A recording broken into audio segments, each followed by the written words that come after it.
Por supuesto que estamos cubriéndolo porque esto va a tener seguramente un correlato político en el momento en el que además se está discutiendo la paritaria, por ejemplo, de los docentes en la provincia de Buenos Aires. Carlos, apenas tengamos la información la damos, ¿no es cierto? Sí, Faltan Débora, segundos hay para que las 4. reiterar que la mayoría de las consultoras prevé entre un 2 y un 2,5% y el promedio del relevamiento del Banco Central fue 2,3%, pero bueno, hay que esperar y en pocos minutos sale el índice de precios. Bueno, muy bien. Está con nosotros también Carlos Germano, que es analista político. Está Silvana Giudici, que es diputada nacional después de una larga jornada en el día de ayer. Gracias por venir a ambos. Carlos, muchas novedades hubo en estas últimas horas. No solo lo que pasó en el Congreso con ficha limpia, lo que va a pasar en el Senado, donde se entrecruzan los intereses del gobierno, de la oposición, el rol de Cristina. ¿Cómo estás viendo este momento político? Con un presidente que tiene, bueno, altos índices de aprobación popular. Yo creo un presidente que todo es en clave electoral y un presidente que indudablemente está manejando la agenda pública. Te pido un segundito, información urgente, ya tenemos el número. Urgente, en La Nación Más se conoce el indicador de inflación. Ahí está, 2.2%, dato del INDEC. Los precios al consumidor, el IPC, aumentó 2.2% en enero de 2025 respecto de diciembre y 84.5% interanual. Ahora vamos a ver, Carlos, también el desagregado. Número importante porque es el más bajo de la era Milei. Hay que recordar que había sido 2,4 en noviembre, 2,2%. Es el número de inflación mensual más bajo del gobierno de Javier Milei. Ahora podemos ver después, si querés. El desagregado. ¿La estacionalidad cómo influye? Bueno, evidentemente enero es un mes bastante complejo cuando vos medís la inflación. No lo fue en este caso, pero siempre diciembre, enero, marzo son los meses más complicados, pero lo que tenés que considerar, Débora... La inflación en alimentos siempre estamos mirando, ¿no? A nivel interanual, de acuerdo a los datos del INDEC, la inflación en la República Argentina es 84,5%. Recordar que en enero esa inflación, que Alberto Fernández había terminado con una inflación del 230%. Ahí no te olvides eso. Ahí están los números, ¿Querés que los empecemos a dar? Sí, bueno, ahí en realidad tenés el 2,2 de enero, que es el último. Y fíjate, cuando arranca la era Milei, ahí no está, pero el primer índice de inflación que tuvo Javier Milei fue en diciembre, que prácticamente era de Alberto Fernández, era 25%, después fíjate que en enero baja al 20%, febrero 13,2%, marzo 11%, abril 8,8%, mayo 4,2%, así siguiendo hasta verificarte este 2,2% que vuelvo a repetir, es el nivel más bajo. Restaurante, hoteles y servicios, obviamente lo que más subió, podemos seguir viendo para ver rubro por rubro. Sí, quería ver, ¿sabes cuál? Inflación en alimentos, porque lamentablemente ese era el rubro que habitualmente tenía mayor incidencia, por supuesto, en los sectores más vulnerables y solía estar por arriba de la media. En cambio, en estos últimos indicadores siempre se mantuvo por debajo de la media. Exactamente. Por eso quería ver después si tenemos el desagregado. Ahora, cuando veamos el desagregado general, inflación en alimentos, ¿no? Los índices de precios, a partir de ahí vamos a ver el resto del desagregado, ¿no? Bueno, te puedo ir leyendo algunos si querés antes de verlo. Sí, si tenés inflación en alimentos fundamentalmente, que me parece que es lo más relevante a esta hora. ¿Lo tenés por ahí? Sí, acá tengo el rubro que más subió, es restaurantes y hoteles, pero cuando vamos a alimentos y bebidas, el número es 1,8%. Ahí está, ese era el número que quería, 1,8%, alimentos y bebidas, que está por debajo de la media, que es 2,2%, y esta es una muy buena noticia para el gobierno, sobre todo porque es el que mayor impacto tiene en los sectores más vulnerables. Veíamos el tuit precisamente esta semana de la ministra de Capital Humano, Sandra Petovelo, en relación a los índices de pobreza. Y en la Argentina, como la pobreza se mide por nivel de ingresos, cada punto de inflación al alza son más pobres y cada punto de inflación a la baja son menos pobres en la Argentina, por eso es muy importante. Fíjate, Débora, un dato muy importante. Por primera vez en la Argentina, en un rubro en particular, hay deflación, menos 0,7% producto de vestir y calzado. Hay que decir que de ese 2,2% que da el INDEC, prácticamente tenés varios rubros que están por debajo. Por ejemplo, 1,8% bebidas alcohólicas, 1,6% entretenimiento y mantenimiento del hogar, transporte 1,2%, educación 0,5%, y lo que tiene que ver, que te dije, prendas de vestir, ahí empezamos a tener los rubros, ¿ves? Ahí tenés todos los rubros en general. ¿Los regulados? Fíjate que el rubro, ahí no está todavía diferenciado entre regulados y no regulados, pero fíjate ahí los rubros que tenés en particular, que tenés el que más aumenta, que dijimos, 5,3%, que es restaurante y hoteles, eso es servicios. Ahí tenés que servicios te aumenta, después vamos a ver cuánto aumentó el servicio en general. Vivienda, 4%, ahí está el número 2,2%. Pero el de la ciudad había dado 3,1, ¿no es cierto? El de la ciudad había dado 3,1. Ahí si seguimos viendo y recorriendo esos números, fíjate que salud dio 2,4%. Hay una baja con respecto a salud del mes anterior. Claro, pero está por encima de la inflación promedio, ¿no? Que ahí y está no todo el tema también de el las aumento prepagas. de las prepagas, que las prepagas fue en realidad... Que las prepagas están aumentando por encima de la inflación. Atención en febrero. Acá damos el anticipo, atención en febrero, porque el gobierno dice que la inflación, dijo Caputo, que probablemente podía empezar con un número que no es 2, que es un 1, pero en febrero vas a tener un impacto muy fuerte del rubro de la carne. La carne impacta, aumentó prácticamente 15% en febrero. Recordá que si aumenta 10 puntos el precio de la carne, prácticamente es un 1% de aumento ya del índice. Así que ya tenés uno. Les pido a cada uno una primera mirada de por lo menos esta información a esta hora, que es el indicador de inflación. Silvana, para vos, ¿qué significa esto en el contexto político también? Bueno, me parece una muy buena noticia y comparando con los números del gobierno de Alberto Fernández y el plan Platita, es una muy buena noticia para los argentinos. Por supuesto que hay pobreza estructural que todavía hay que combatir, pero que el gobierno de Javier Milei, con minoría parlamentaria absoluta, haya logrado estos niveles de baja de la inflación, de estabilidad cambiaria y de buenas noticias para la economía. Pensemos que los salarios por primera vez están por encima de la inflación. Entonces me parece que es el rumbo correcto y esa es la mirada que noto en la mayoría de la sociedad.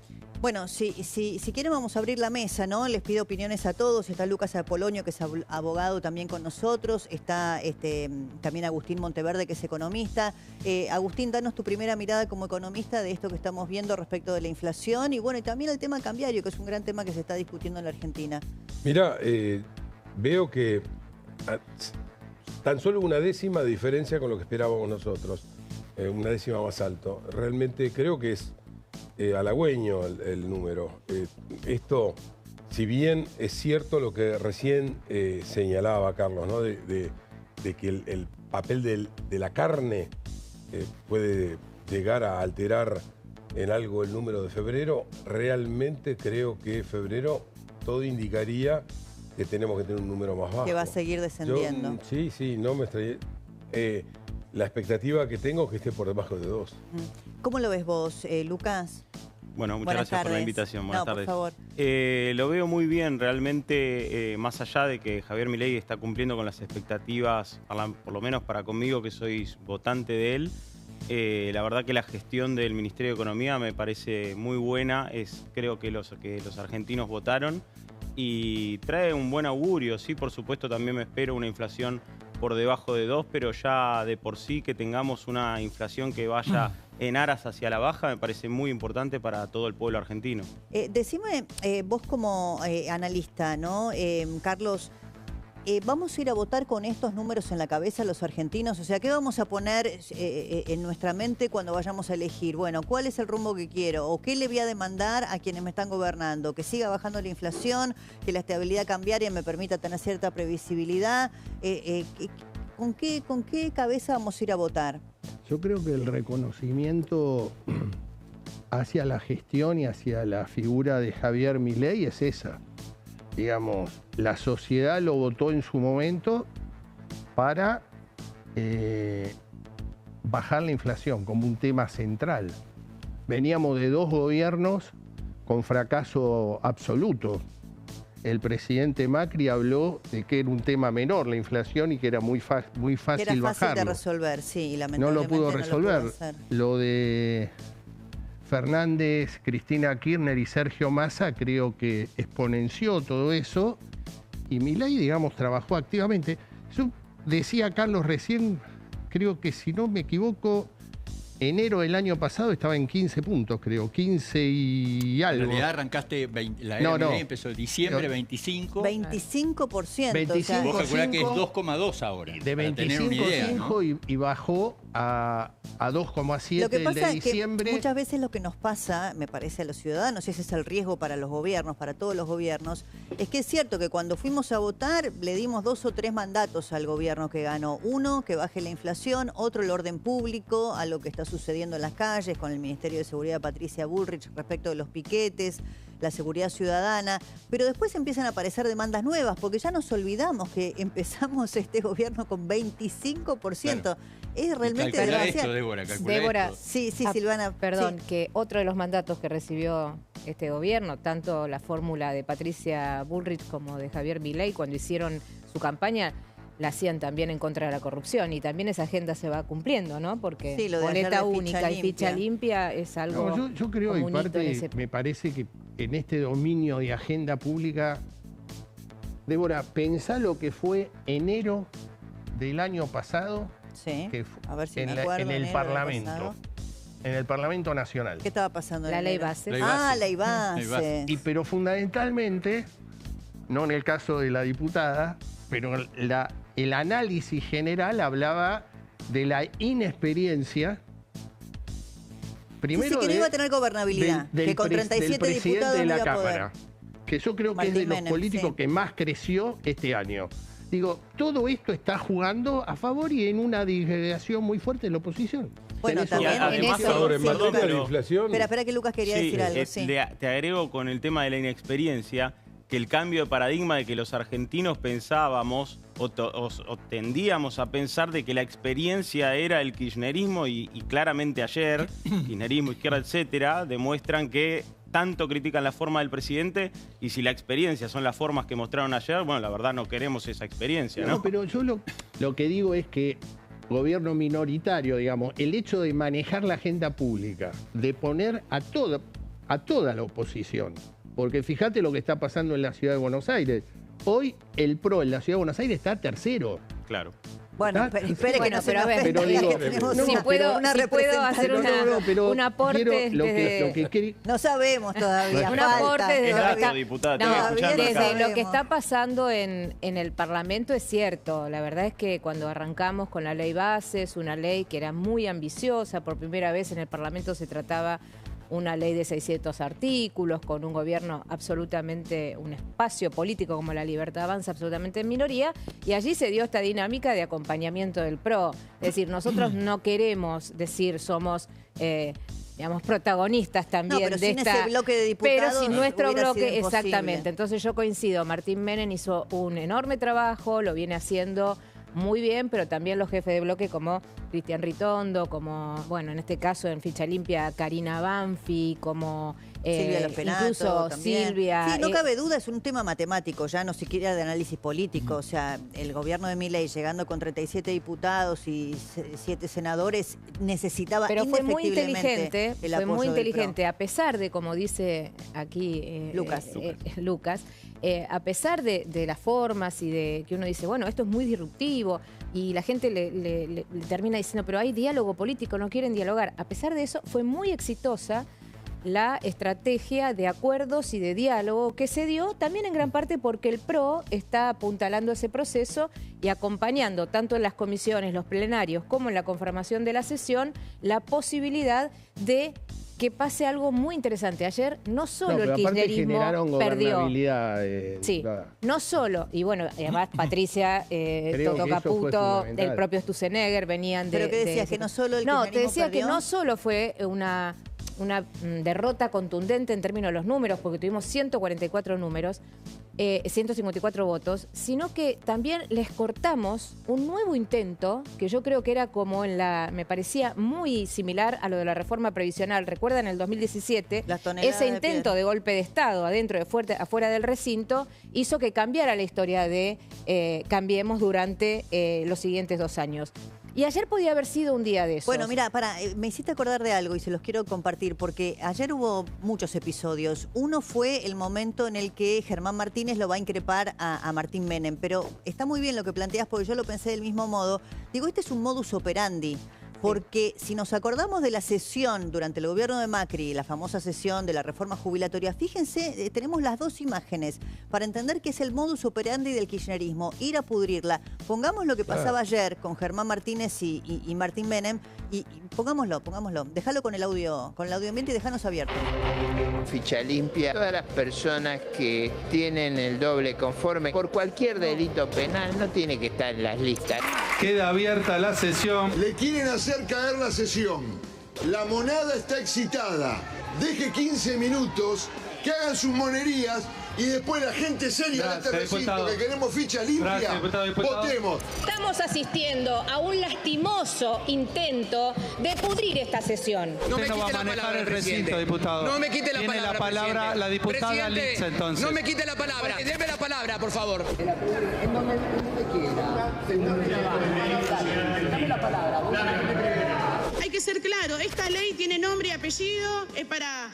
Bueno, veían ustedes, ¿no? El momento en el que Germán Martínez se acercaba a increparlo a Martín Menem. Lo invita a pelear en Lo invita a pelear después en Segurola y Habana. Igual que lo que pasó con ¿Tenés Monzó? lo de Monzó? Lo que pasaba en el gobierno de Macri. Ahora lo ponemos para ver esto. Es un modus operandi, ¿no? Y ni hablar del otro... Ahí está, ponelo. Estoy con quórum. Con la presencia de 130 señores diputados, queda abierta la sesión especial. No. Queda abierta la sesión especial conforme al requerimiento efectuado por los señores diputados, número reglamentario. Ahí está, es el modus operandi de siempre. El kirchnerismo va a pudrirla y creo que esta fue una buena y triste experiencia, Silvana, de lo que pasó en aquel momento para que no se vuelva a repetir. Pero por eso te digo que me parece muy valorable en un espacio político nuevo, que podría decir los votos son míos, yo hago lo que quiero, apoyarse en nuestro bloque como para poder continuar esa sesión con la experiencia de lo que hemos pasado para que no vuelva a suceder. Tuvimos que pelear mucho para que esa sesión siguiera en pie. Lucas, ¿vos qué te pasa como militante más joven cuando ves esto? No, yo creo y siempre lo hablamos. De hecho, ayer mostrábamos el momento en que la diputada también estaba intentando hablar y había un desastre ahí en el bloque de Unión por la Patria gritando. Realmente creo que es una cuestión ideológica lo del kirchnerismo ya. El tema de la violencia. Podemos ir hasta hace unos meses no tan atrás, en donde compañeros míos de plataforma han sido agredidos en movilizaciones que por una u otra cuestión ellos tenían sus derechos y después interrumpían los derechos de otras personas o los coartaban. Entonces, es una cuestión ideológica este tema de la violencia, es algo que quieren instalar. De hecho, hemos visto periodistas militantes amenazando, específicamente a mi persona, puedo decirlo, hoy en día ya está en la justicia el tema. Entonces, es algo con lo que los argentinos, vos hablabas de mandatos, es algo de los argentinos lo traemos a demanda, yo creo que no a mandato. Nosotros pedimos un presidente que realmente ponga orden en la economía, pero también vienen las demandas después de que no sucedan estos actos de violencia y también de la inseguridad, que se empiezan a suceder ahora. Cuando la economía empieza a correrse un poco de eje, empieza a aparecer... provincias, Kicillof. Bueno, hablando etcétera. de eso, ¿vieron los afiches que aparecieron en Ensenada, ¿no? Ahí donde está el territorio del amigo Mario Seco, hablando de la proscripción de Cristina. Vos no sé si lo viste también, Carlos, ¿no? Ayer todo el tiempo sobrevolaba en la sesión esta idea de que esta ley estaba hecha a la medida de la proscripción de Cristina, sin entender que, bueno, simplemente es una ley que le impide a alguien que está condenado por delitos de corrupción presentarse un cargo electivo. Sí, yo creo que fue, digamos, el eje político de fondo, plantear la proscripción, digamos, más tomando la historia del peronismo. Me parece que no tiene nada que ver lo que fue la historia del peronismo con lo que está sucediendo ahora. Aparte es un tema donde en este caso la verdad que lo penato y el PRO en general lo vienen planteando desde hace muchos años, no es un tema nuevo. Creo también que hubo una rectificación de La Libertad Avanza, porque indudablemente en la última sesión de diciembre, o las últimas sesiones de diciembre, no lograron el quórum, y donde muchos, creo que eran 8 legisladores de La Libertad Avanza no concurrieron. Se cayó esa sesión y me parece que hubo un llamado de atención de la sociedad, diciéndole al presidente, este es un tema para nosotros muy importante, y hubo ahí una rectificación, hubo un llamado telefónico del presidente hacia la diputada Los Penato, plantearon ellos una llamada extraordinaria y mandaron el proyecto de ley, o sea que indudablemente era un tema de que había espacio social de reclamo. Y esto me parece que lo que se vio claramente ayer es, creo que la diputada habló de 144 votos, en el cual una amplia mayoría también, porque había radicales, creo que los radicales divididos votaron si vemos, en después conjunto. Lo tenemos todos los que o sea, me parece que la política en general respondió pero al además reclamo. pasaron otras cosas, porque no es solamente la ley de ficha limpia. En el medio hubo distintos pedidos de apartamiento de reglamento para correr el eje de la discusión y para entorpecer con otras medidas al gobierno, y también perdieron. Bueno, mirá los afiches, y les pido opinión a todos que empezaron a aparecer. Estos son de Ensenada, la tierra de Mario Seco, el intendente ultra kirchnerista. Milei cagón, no a la proscripción, y también está abajo la firma de la Cámpora Chascomús, ¿no? Ahí, Débora, un punto importante, ayer lo dijimos también, ¿no? Cómo usan la palabra proscripción. Porque proscribir en realidad significa, la Real Academia Española lo explica, sacar del territorio a alguien por razones políticas. No, y acá es está condenada. Judicial, está condenada, tiene una doble condena. Además, entonces, si vamos a no va la palabra proscripción. No va porque además vienen de perder una elección. No vienen de ganar una elección, vienen de perder una elección con el desastroso gobierno que hicieron con Alberto Fernández, de lo cual ella es responsable, aunque no quiera hacerse cargo, y la sociedad le dio la espalda. No hay ninguna proscripción, porque en realidad lo que tiene que haber es un impedimento ético. Una persona con doble conforme, y ahora encima en el día de hoy, se amplía, le piden ampliación de la condena, es decir, que la Corte Suprema va a tener que atender además no solo el reclamo o el recurso de ella, sino el pedido del fiscal para agravar la pena, porque lo que cometieron fue un ilícito tan grande que lo consideran asociación ilícita. Ayer lo enumeramos durante toda la sesión. ¿Qué pasó durante estos 4 gobiernos del kirchnerismo? Por eso es importante también que el presidente Milei, cuando reenvía ficha limpia, extiende la restricción a los funcionarios, porque el mayor desfalco en la era kirchnerista lo cometieron con las sillas y las firmas de esos funcionarios, De Vido, Jaime, Schiavi. Utilizaban la firma de las licitaciones para quedarse con el dinero para comprarse los aviones, los yates, las estancias, los hoteles. Y eso es lo que pasó en la Argentina. No hay ninguna proscripción. Hay una madurez en la sociedad, que por eso yo creo que gana el cambio en el último año electoral, y esa madurez de la sociedad dice basta. No es la proscripción a Cristina, es la proscripción a la corrupción. Por supuesto, que Cristina además intenta la centralidad todo el tiempo. No sé si vieron los afiches, después los ponemos también, de Cristina es presente, ¿no? Como jugando con una candidatura. No me deja de hacer gracia el adjetivo que le ponen a Milei, ¿no? Porque realmente se me ocurrirían muchos, pero no precisamente ese.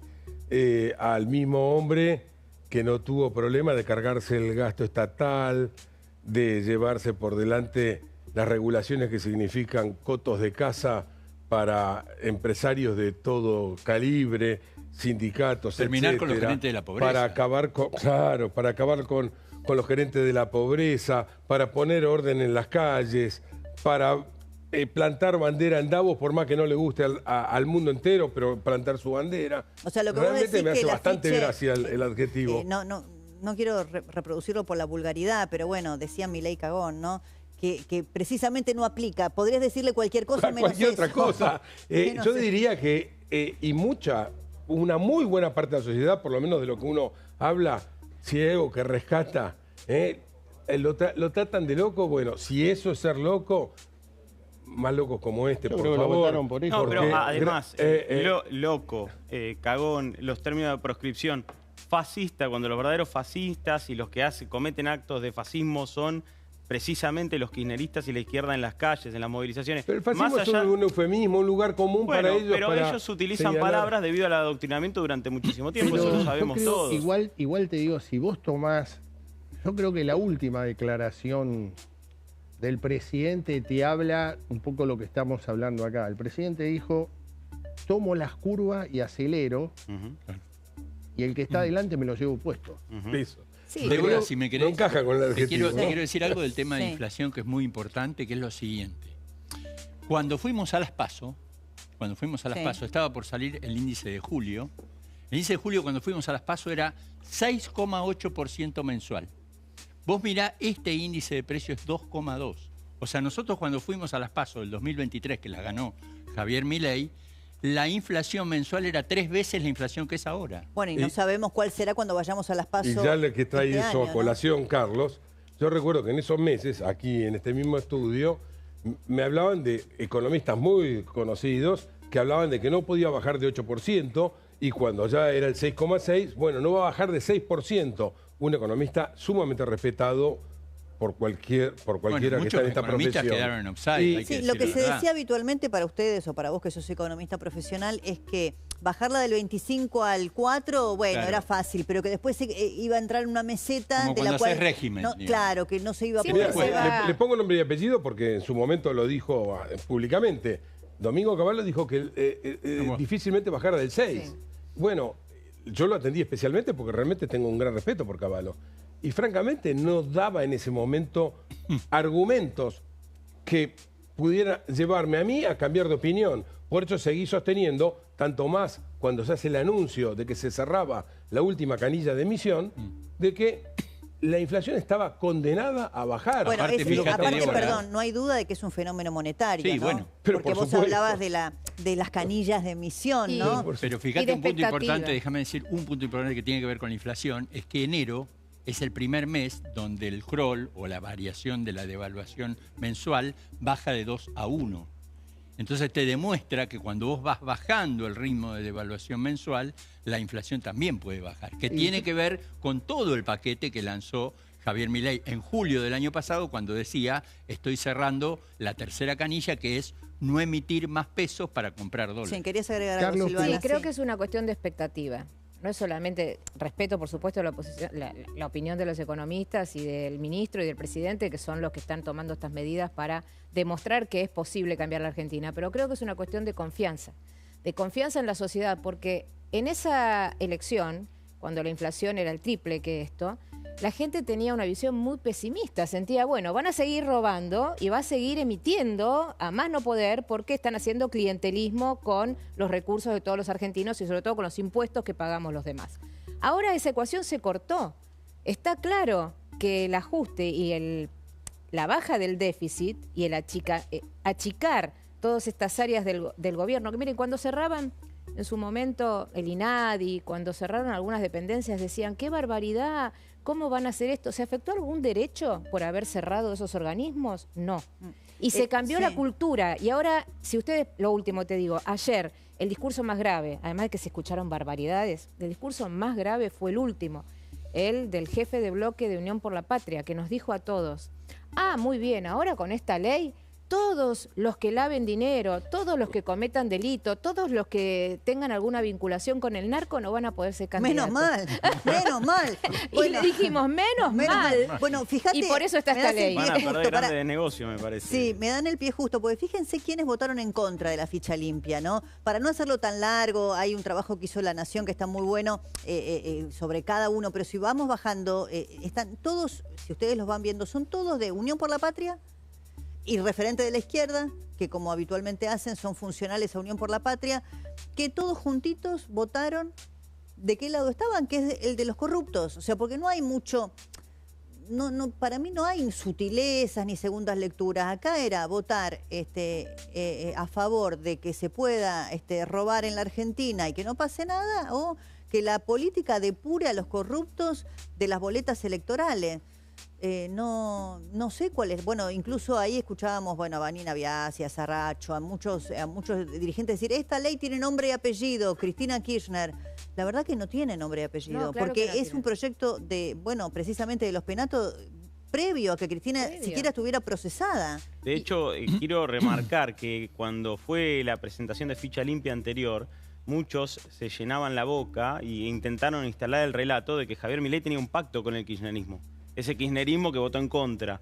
Entonces, yo vuelvo a reiterar, Milei es exactamente lo que voté, exactamente lo que votamos, creo yo, el 30%, para llegar al 50 y pico, que está ya llegando a niveles de aprobación bastante alto el gobierno, estamos transitando un buen proceso en lo que es Libertad Avanza. ¿Para vos cómo le va a ir en la elección de medio término? A mi criterio no hay mucho análisis al respecto porque va a arrasar Milei.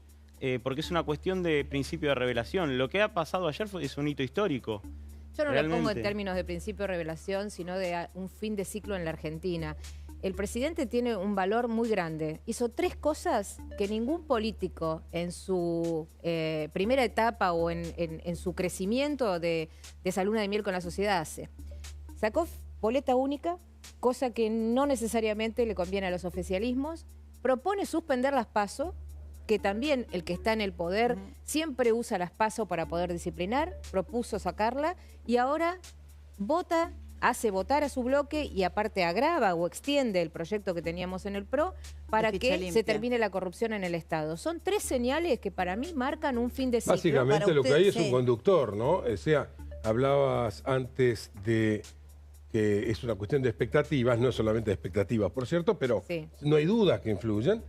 Y las expectativas tienen que ver también con el conductor, ¿no? O sea, yo ir a la guerra con el general Patton, ir a la guerra con el general González y tengo más dudas, ¿vieron? Por Olmedo, era el personaje de Olmedo, llena de González. Vos no sé si te acordás, no sé qué edad tenés. Sí, no, igual entendí perfectamente. Pero en este caso, yo en la referencia, sin sentirnos aludidos, sin sentirnos aludidos, sí te digo que el general no está solo y que tiene que construir una fuerza. Y en esa fuerza habemos partidos políticos nacionales que tenemos diputados, senadores, intendentes, gobernadores, bueno, ahí está que la también pregunta. tenemos que acompañar. Yo le quito valor a los que acompañan. Ahí está el punto, aclarémoslo.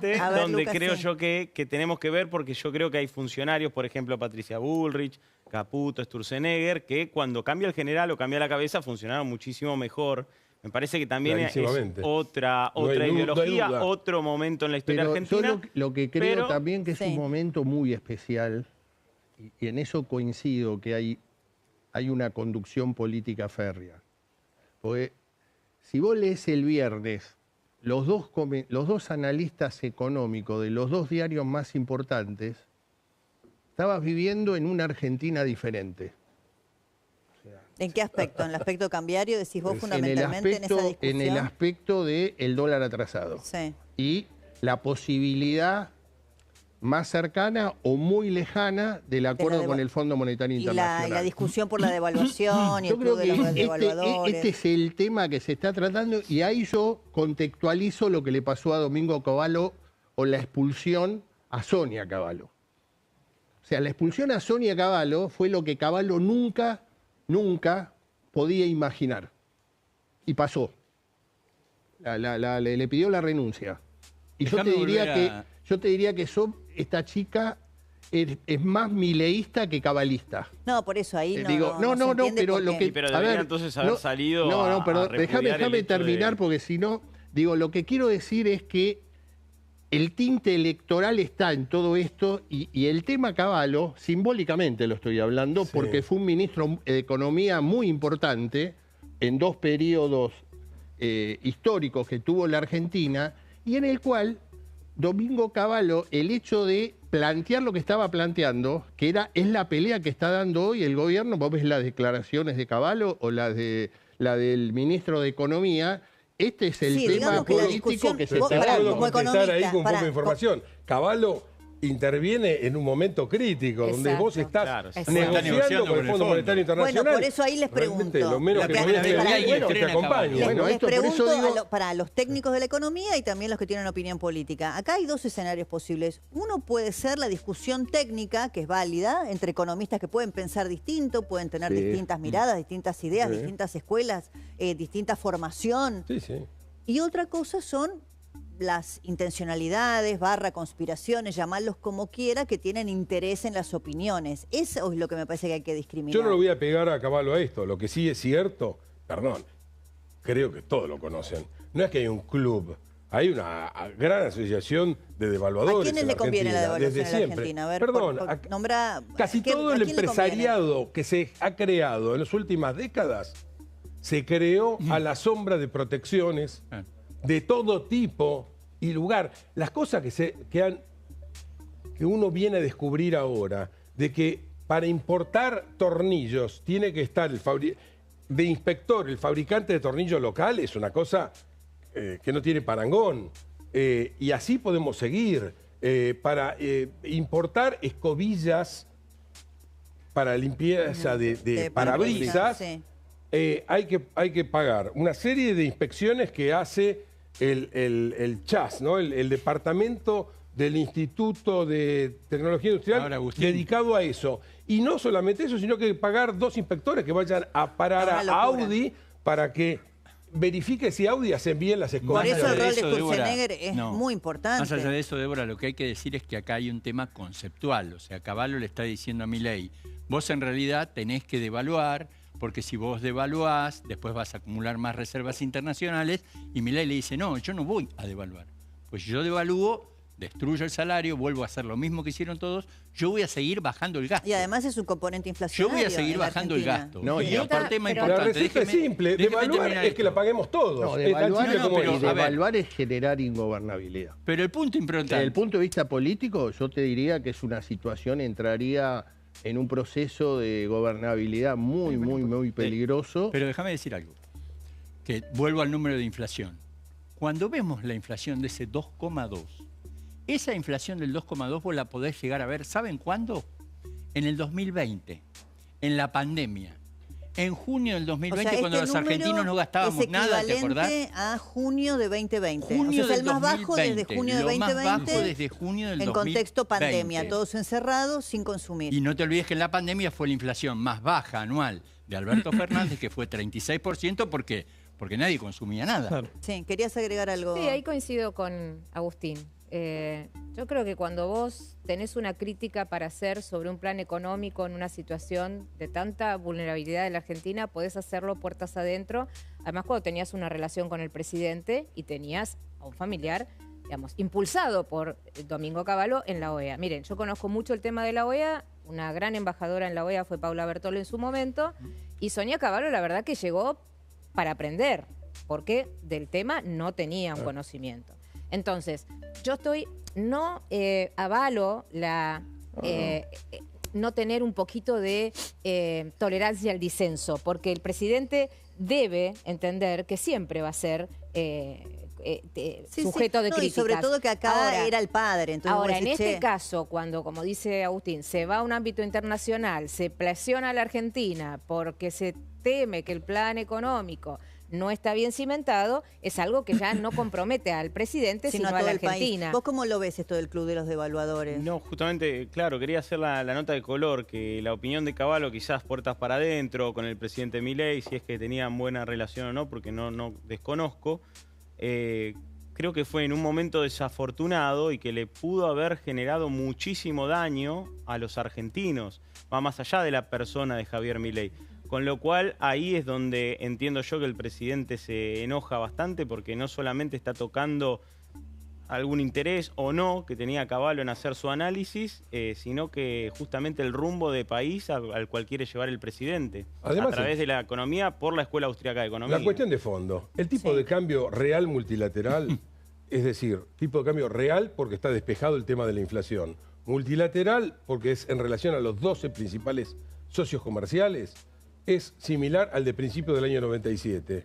Ahora, hay una diferencia a los señores industriales, le digo. Ustedes pagaban salarios en esa época 50% más altos. Entonces, no me cuenten que no hay espacio para competir. Tanto más cuando estamos con un gobierno que todos los días está sacando regulaciones que significan costos, peajes, kioscos. La cantidad de kioscos que se están desarmando es enorme. Y a eso agreguemos que se están bajando impuestos. Ya no es que simplemente tocaron tal cosa, bajaron un poquito el impuesto país. No, eliminaron el impuesto país, bajaron bienes personales, ahora bajaron los aranceles. Y está claramente que ese es el rumbo. Vos decís que los industriales, porque hubo primero un cruce de la UIA con el gobierno, por críticas que había hecho la Unión Industrial respecto de las políticas económicas, después hubo una foto esta semana del titular de la UIA con Caputo, donde parece que se recompuso un poco la relación, pero vos decís que hay sectores industriales que están muy acostumbrados a alguna política prebendaria de los gobiernos de turno. Mira, Débora, no son solamente industriales. El empresariado argentino, que no es solamente industrial, se ha hecho, reitero, a la sombra de protecciones.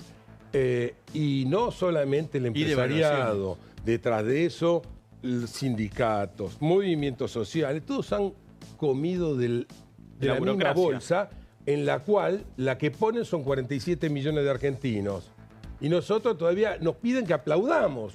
Entonces yo como economista profesional, le digo a la sociedad, no se coman ese argumento. Yo quiero volver también al concepto que dabas vos, Carlos, que en la historia argentina, digamos, promover una devaluación, más allá de que es un perjuicio para todos los argentinos, es promover la ingobernabilidad. Digamos, es azuzar lo que llamamos muchas veces el club del helicóptero, no y solamente más, el club de la Débora, devaluación.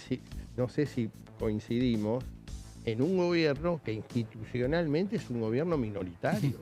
Sí, con pocos Pero, diputados, perdón, con pocos anda senadores, pensando con el dónde va a apoyo del parar la PRO, pero- pobreza. No, pero... Es decir, en diciembre del 2023, nosotros bordeamos la hiperinflación más grande de la historia. Porque sin lugar a dudas iba a ser la más grande de la historia. Porque teníamos Gimnasia de 2 hiperinflaciones previas y esto iba a ser, el país iba a arder y nos iban a llevar a niveles de pobreza del orden del 90%. Agustín, entonces, háganse cargo de las pavadas que están diciendo, porque estos economistas, estos colegas míos, porque esto lo decían, han estado incentivando devaluaciones y levantamientos de cepo y demás por mitad del año pasado, Sí. cuando el dólar volaba. ¿Sabés qué? Y eso es responsabilidad. No, pues yo, Agustín, lo que planteo es, en un escenario político de cómo está conformado la política argentina con Milei presidente en un año electoral. No nos olvidemos que es año electoral. Exacto, uno no puede... Si se suspenden, eso. miren, si se suspenden las Obviamente. PASO en la ciudad que adelantó, si se suspenden las PASO, la elección va a ser en mayo. En mayo, O sea, 11 mañana. o 18 de mayo es la fecha de si se levantan las PASO en Capital Federal. Lo que digo es, en esa situación yo estoy analizando lo que está pasando y también hay que decirlo, Débora, que el empresariado en general jugó con un dólar de 2.000, 2.500 pesos. Dijo, y esto fue lo que no pasó. Y hay mucha gente que Por realmente... eso lo vendieron. Por eso le pero costó tanto Y vos salir. fijate lo que pasó en el rubro soja, que está hoy en una situación económica delicada, con empresas Dos empresas importantes prácticamente quebradas. y muy fuertes empresas quebradas, en el cual el análisis se le cayó absolutamente. Débora, o sea, déjame volver al tema de devaluación chiquito, que es lo siguiente, porque todo el mundo dice, tiene que devaluar Milei. Ya se devaluó el peso en la era Milei. O sea, pasó de 360 a 800. O sea, no menor. 118%. ¿La fue brecha el cómo aumento. está hoy? Perdón, la Bueno, brecha. otra cosa, la brecha. La brecha es Porque mínima. La brecha hoy está en ayer yo- 15%. Claro, hoy está en 15. Ayer o esta semana ya perdí el día porque cada vez es más irrelevante. El tuit de Cristina, el último, ese larguísimo, que le decía, che, Milei, Una vergüenza. che, Milei, tenés miedo y todo Una ese vergüenza. lenguaje vulgar que no le queda a ella. Decía, bueno, el atraso cambiario y la... Y yo pensaba, justo Cristina hablando ¿Pero con qué- de la con qué brecha... autoridad Cristina dejó puede una brecha hablar? del 250%. Bueno, y dejó reservas negativas en el Banco pero Central. 200 para entender. O sea, Macri le entregó 250%. reservas La brecha está en negativas. términos mínimos para lo que puede ser un país que tiene un cepo. Está realmente en una zona mínima. En realidad, también es otra forma de desmentir tal atraso. A ver, los dólares libres no están tanto más altos. Entonces, y después, así que estamos muy atrasados, en el año 2023 tuvimos 7.000 millones de dólares en rojo la balanza comercial. En el año 2024, gestión completa de esta administración, más de 19.000 millones de dólares negro. Una reversión de más de 26.000 millones de dólares, que si no hubiera sido por los términos de intercambio, se hubiera acercado a los 30.000 millones de dólares. Sí, lo que pasa es que viste que a Cristina le encanta hablar de economía. ¿Sabe de economía, Cristina? Está mal asesorada. Por favor. Yo me La pregunto si asesora, sabe- bueno, Porque yo te la- quiero Se contar asesora algo. Kicillof, la asesoraba Kicillof y Vudú, No imagínate. sé, se ríen como si se ¿Sabe de abogacía? como si le hubiera, No, claro, yo les me hubiera pregunto- contado un chiste. Lorencino, ¿se acuerdan? A Lorencino Cristina, que te se acordás, quería ir. a Cristina te acordás Les que hago la una pregunta y se me asesoraba... ríen como si les hubiera contado un chiste. Es que todos nos preguntamos lo mismo, creo que si sabe de abogacía. Eso es lo que yo Primero que no mostró el pregunté. título y segundo que violó cuanta ley penal existe. Quiero hacer un Entonces, puntito con los asesores. ¿Vos te acordás que Cristina siempre la asesoró Martín Guzmán? Sí. Lo terminó echando Martín Guzmán. Bueno, ahora la están asesorando dos personas que en realidad ninguno de los dos es economista. Uno es contador y otra es licenciada en ciencias políticas. Bueno, Igualmente Cristina tiene varias complicaciones por delante. Yo no sé si ella va a querer o no ser candidata. Si Ficha Limpia se aprueba, igual esa posibilidad queda impedida.